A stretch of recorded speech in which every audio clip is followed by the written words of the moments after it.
ঘুম চলে আসছে, মানে একটা অনেক, তো এই কারণে আর বক্তব্য দীর্ঘায়িত করবো না। অনেকে মূলত যে কথা বলতাম সে কথা বলেছে, শেষে বক্তব্য দেওয়ার এই একটা সুবিধা, অনেক কথা বলা লাগে, কারণ শুরুতে অনেকেই সেই কথাগুলো নিয়ে বলে। প্রথমে আজকে শ্রমিক অধিকার পরিষদের এই প্রতিনিধি সভা, এই গণ-অভ্যুত্থান পরবর্তী একটি সফল প্রতিনিধি সভা, যদিও শুরু হয়েছে দুপুরের পরে, যে কারণে আপনারাও দূর থেকে এসেছেন, অনেকেরই আক্ষেপ থাকতো যে এই প্রোগ্রামে গিয়ে আমরা একটা বক্তব্য দিতে পারলাম না, আমাদের কথা শুনলো না, যে কারণে আপনাদের অনেকের কথা শুনেছে। এবং এখানে যারা অতিথি হিসেবে আমাদের দল ও অঙ্গ সংগঠনের নেতৃবৃন্দ ছিলেন, তারাও কিছু কিছু কথা বলেছে। আমি সংক্ষেপে দু চারটি কথা বলে শেষ করতে চাই। যেটি প্রথম হচ্ছে যে আপনারা ইতিহাসের একটা গৌরব উজ্জ্বল অধ্যায় রচনা করেছেন, যে বাংলাদেশের অত্যন্ত প্রতিকূল সময়ে, যে সময়ে বিরোধী এবং ভিন্ন মতের রাজনীতি করাটা খুব দুরূহ ব্যাপার ছিল, অনেক মানুষ রাজনীতি থেকে নিজেকে গুটিয়ে নিয়েছে। এই ফ্যাসিবাদের অত্যাচার, নির্যাতন, নিষ্পেষণের জাতাকলে আর টিকতে পারেনি, অনেকে দেশ ছেড়েছেন। ঠিক সেই সময় আপনারা গণ অধিকার পরিষদের এই ভ্রাতৃপ্রতিম সহযোগী কিংবা অঙ্গ সংগঠন হিসেবে শ্রমিক অধিকার পরিষদের পতাকাতে ঐক্যবদ্ধ হয়েছে। এই শ্রমিক অধিকার পরিষদকে সংগঠিত করতে গিয়ে, যেটা বলেছেন ওমর ফারুক ভাইয়ের মতো, অনেকেই এলাকায় ঝামেলার শিকার হয়েছেন, মামলার শিকার হয়েছেন, হামলার শিকার হয়েছেন, লাঞ্ছিত হয়েছেন, ব্যবসা প্রতিষ্ঠান ব্যবসায়িকভাবে ক্ষতিগ্রস্ত হয়েছে, কিন্তু আপনারা হাল ছাড়েন নাই।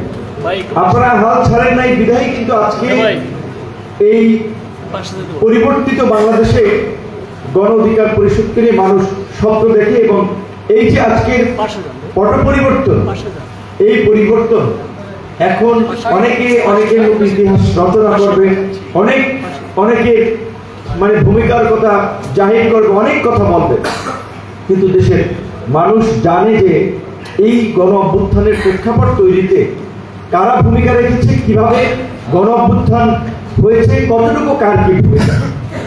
2018 সালে ঐতিহাসিক কোটা সংস্কার আন্দোলনের মাধ্যমেই তো এই গণ অধিকার পরিষদের রাজনৈতিক যাত্রা শুরু।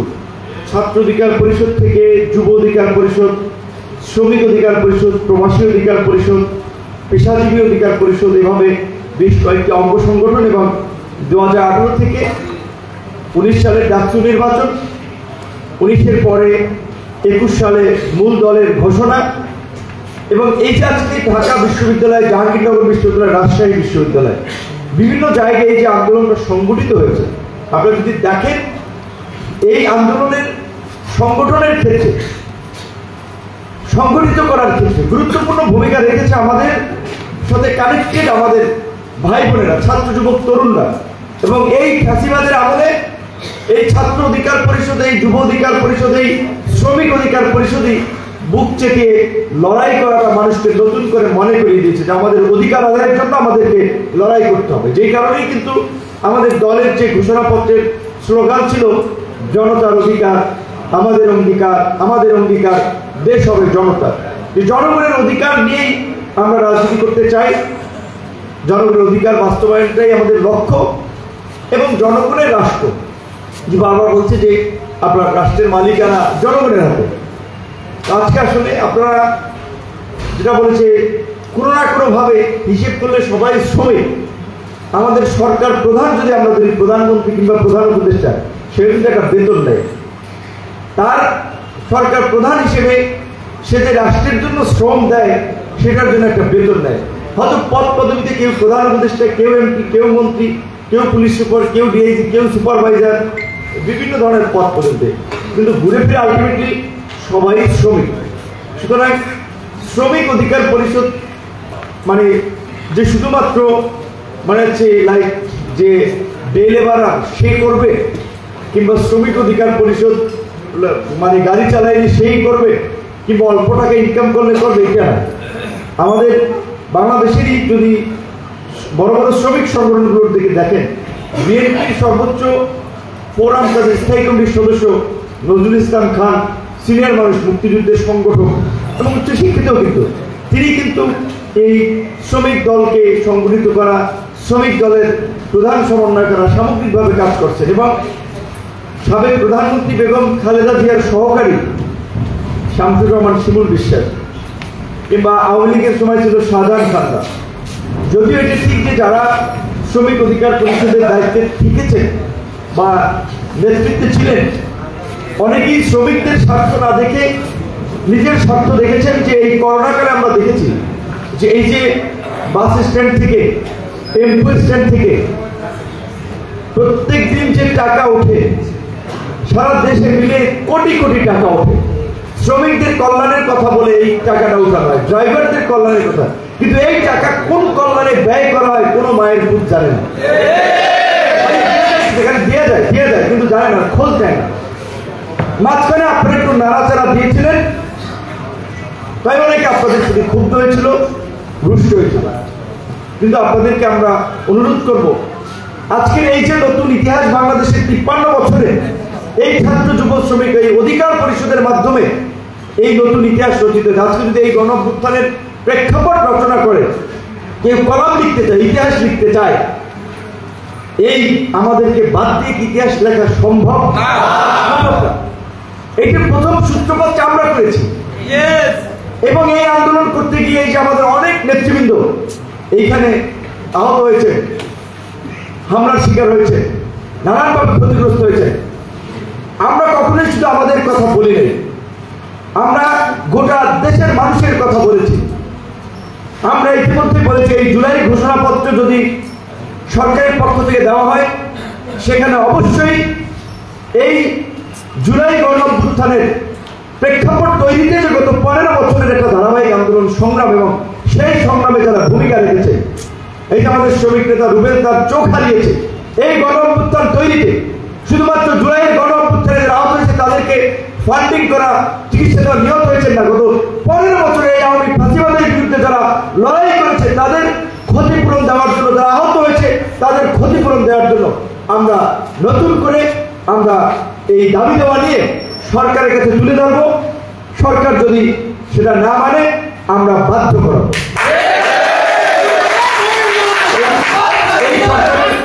বর্তমানে একটা সুবিধা আছে, এই সরকার অন্যান্য রাজনৈতিক দলের সরকারের মতো অতটা শক্তিশালী না, যার ফলে জনগণ যদি সংগঠিত হয়, ঐক্যবদ্ধ হয়, তাদের দাবি মানতে সরকার মুহূর্তের মধ্যে বাধ্য হবে। এখন হচ্ছে আমাদেরকে সংগঠিত হতে হবে, আমাদেরকে ঐক্যবদ্ধ হতে হবে নিজেদের অধিকার আদায়ের জন্য। এবং যেহেতু আমরা রাজনীতি করি শুধুমাত্র নিজের অধিকার না, সকলের অধিকার নিয়ে আমাদের কথা বলতে হবে। যেই কারণে আমরা বলছি যে গত এই 15-16 বছরে ফাঁসিবাদের বিরুদ্ধে লড়াই করতে গিয়ে যারা হামলার শিকার হয়েছে, মামলার শিকার হয়েছে, পা হারিয়েছে, হাত হারিয়েছে, পঙ্গু হয়েছে, নিহত হয়েছে, তাদের প্রত্যেককে যথোপযুক্ত ক্ষতিপূরণ দিতে হবে, সেই দাবি আমাদেরকে তুলতে হবে। আমরা যে কেন্দ্রীয় প্রতিনিধি সভায় কথা বলছি, আপনারা জেলা উপজেলায় যেখানে কথা বলবেন এই দাবিতে কথা বলবেন, মানুষ সংগঠিত করবেন, মানুষকে জানান দেবেন। কোন দল বলছেন, আমি ভাবছিলাম এটা বিএনপি জামাতের কাছ থেকে আগে আসা উচিত ছিল, কারণ তাদের নেতাকর্মীরা সবচেয়ে বেশি ক্ষতিগ্রস্ত হয়েছে, কিন্তু এখন পর্যন্ত কেউ বলেনি। জুলাইয়ের আন্দোলনে যারা হামলার শিকার হয়েছে, গুলিবিদ্ধ হয়েছেন, রক্ত ঝরিয়েছে, অবশ্যই তাদের নিয়ে আমরা গর্ব করি, অহংকার করি, তাদের প্রতি আমাদের শ্রদ্ধা ভালোবাসা আছে। 15 বছর যারা লড়াই করেছে, এই যে এই 28 অক্টোবর সেদিনও তো ফাঁসিবাদের বিরুদ্ধে এক দফা আন্দোলনে আমাদের শ্রমিক নেতা রুবেল চোখ হারিয়েছে, সে তো তার পারিবারিক সমস্যা নিয়ে, ঝামেলা নিয়ে আন্দোলন করে চোখ হারানো। তাহলে জুলাইয়ের এই কয়েকদিনের আন্দোলনের তারা স্বীকৃতি পেলে সে কেন পাবে না? লড়াইটা তো একই কেন্দ্রবিন্দু ছিল, ফ্যাসিস্ট হাসিনার পতন এবং গণতান্ত্রিক বাংলাদেশ। আজকে ইতিমধ্যে আমাদের পূর্বের কিছু বক্তারা বলেছে, অবশ্যই এটা ঠিক, আমি ইদানিং কথা বলতে কম বলি, মিডিয়ায় অনেক কথা বলতে চাই না আসলে, কারণ হচ্ছে কথা বললে সরকারের ব্যাপক সমালোচনা করা লাগে, সরকার উপদেষ্টাদের ধরা লাগে, মাঝে মাঝে সেদের বিব্রত হয়েছে, না একটু কাজ করুক। এই রকমের একটা গণ অভ্যুত্থান আন্দোলন সংগ্রামের মধ্যে দিয়ে একটা সরকার গঠিত হয়েছে, তাদেরকে যদি কন্টিনিউসলি সমালোচনার উপরেই রাখি, তাদের কাজ করবে কোন সময়? এমনি পেরেশানি, অনেক মানুষ বয়স্ক, বেশি সমালোচনা স্ট্রোক করবে। এই কারণে আমার পরিবার কিছুদিন কাজ করুক, তারা নিশ্চিত কাজ করুক স্বাভাবিকভাবে, যে আপনার এই বাংলাদেশের গত 50 বছরে ধরেন 75 থেকে মানে মুক্তিযুদ্ধের পরে 72 থেকে 75 পর্যন্ত শেখ মুজিবুর রহমানের শাসনকাল ছিল। 75 থেকে আবার সামরিক শাসন, পাল্টা ক্ষমতা দখলের একটা অস্থির রাজনীতি চলেছে। 91 থেকে মোটামুটি একটা গণতান্ত্রিক প্রক্রিয়া বাংলাদেশ চলেছে, নির্বাচন হয়েছে। যদিও গত এই চারটি নির্বাচন, চারটি না তিনটা, বিশেষ করে 14, 18 এবং 24, এই তিনটা নির্বাচন ছিল জালিয়াতি নির্বাচন। এই তিনটা নির্বাচন ছিল জনগণের বিরুদ্ধে গিয়ে ভোট ডাকাতি নির্বাচন, মধ্যরাতে নির্বাচন এবং একেবারেই সম্পূর্ণ ম্যানিপুলেটেড নির্বাচন। 8 সালের নির্বাচনটাও কিছুটা ম্যানিপুলেট হয়েছে। বিএনপি 28 সিট পেয়েছিল, ফেয়ার ভোট হলে ধরেন 100 সিট পাইল, কিন্তু সরকার সে সময় আওয়ামী লীগ গঠন করতো। কারণ বাংলাদেশের রাজনীতিতে আওয়ামী লীগ এবং বিএনপি 5 বছর পর পর পরিবর্তন হয়েছে। তো এই যে ভারতের সহযোগিতা এবং পৃষ্ঠপোষকতায় শেখ হাসিনা এবং ওবায়দুল কাদেররা মানুষ হত্যা করে নির্মম নিষ্ঠুরভাবে পাখির মতো গুলি করে রাস্তায় বুট দিয়ে পালিয়ে রক্ত ঝরিয়ে পৈশাচিকভাবে ক্ষমতায় থাকতে চেয়েছিল।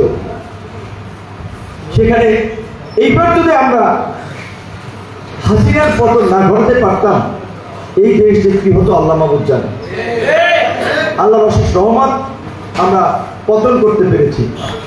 যারা রাজনীতির মানুষকে জানাবেন, বুঝাইতে হবে 75 থেকে 96, 21 বছর পরে আওয়ামী লীগ ক্ষমতায় এসেছিল।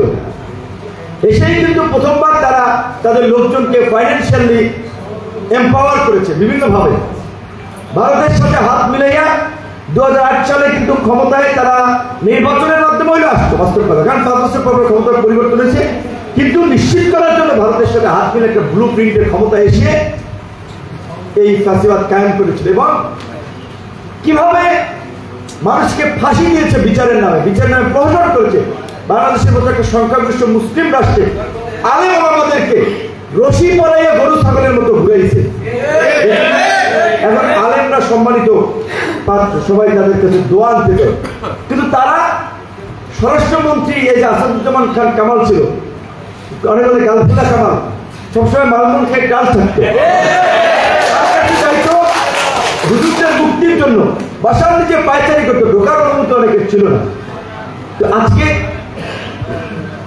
এই পরিস্থিতি, এখন তো আলেম ওলামারা মাঠে ওয়াচ করে বেড়াচ্ছেন, সকালে তাদের কার্যক্রম করছেন, কেউ বাধা দিচ্ছে না।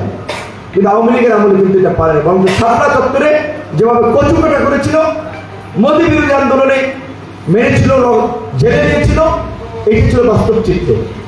তাহলে আলেম ওলামা, সাংবাদিক, শিক্ষক কেউ রেহাই পায়নি, সাংগঠনিক হত্যাকাণ্ডের কথা জানেন। তো আজকে 75 থেকে 96, 21 বছর পরে আইসা চান্স পানে, কিন্তু পরে আপনার চান্স যখন পেয়েছে আবার 10 বছর পরে ঠিকই কিন্তু আকামটা করেছে। এই আওয়ামী লীগ যদি আবার বাংলাদেশে ফিরে আসে, ভয়ঙ্কর রূপে ফিরবে এবং অঘোষিত ভাবে দেশে তখন এইবার যা ভুল করছে, মিস্টেক, সামনে কিন্তু আর ভুল করে না। কারণ ভুল থেকে শিক্ষা নেবে তারা কিভাবে ক্ষমতাকে কুক্ষিগত করে রাখতে হয়। 75 রক্ষী বাহিনী করেছিল, আধা রক্ষী মানে আধা সামরিক বাহিনী। এইবার পুরোপুরি যদি চান্স পায় তারা সেটা কিন্তু করবে।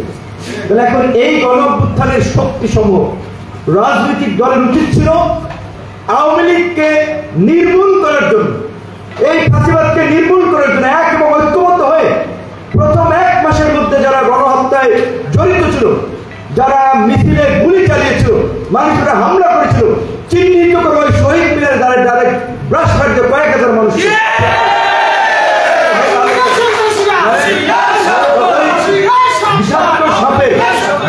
সাপের বাচ্চারা বড় হয়ে আর সবল মারার চেষ্টা করবে সবটার মধ্যে। আমি একটা জায়গা থেকে উদ্বিগ্ন, আজকে জামাত এবং বিএনপির মুখোমুখি ক্ষমতা নিয়ে আমরাও ক্ষমতায় যেতে চাই, ছাত্ররাও ক্ষমতায় যেতে চাই, সবাই ক্ষমতায় যেতে চাই। তো এই ক্ষমতায় যাওয়ার জন্য তখন অনেকে আওয়ামী লীগের সাথে তলে তলে হাত মিলাইবে, ইন্ডিয়ার প্রজেক্টে পা দিবে এবং ইন্ডিয়া এবং আওয়ামী লীগ একই জিনিস। তারপরে নিজেদের মধ্যে গন্ডগোল লাগাই আওয়ামী লীগকে ফেরার সুযোগ করে দেবে। এবং এই আন্দোলনের সবচেয়ে ছাত্ররা অগ্রভাগে ছিল, তাদের উচিত ছিল আওয়ামী লীগ নিষিদ্ধের দাবিতে গণজাগরণ মঞ্চের মতো মঞ্চ করে তারা অবস্থান নিয়ে আওয়ামী লীগের গণহত্যাকারীদের ফাঁসি নিশ্চিত সেটা তারা পারে নাই, পারছে না, কারণ সবাই ধান্দায় ব্যস্ত, দল গুছানো আর্থিকভাবে ধান্দায় ব্যস্ত। এখন আমরা কত করব?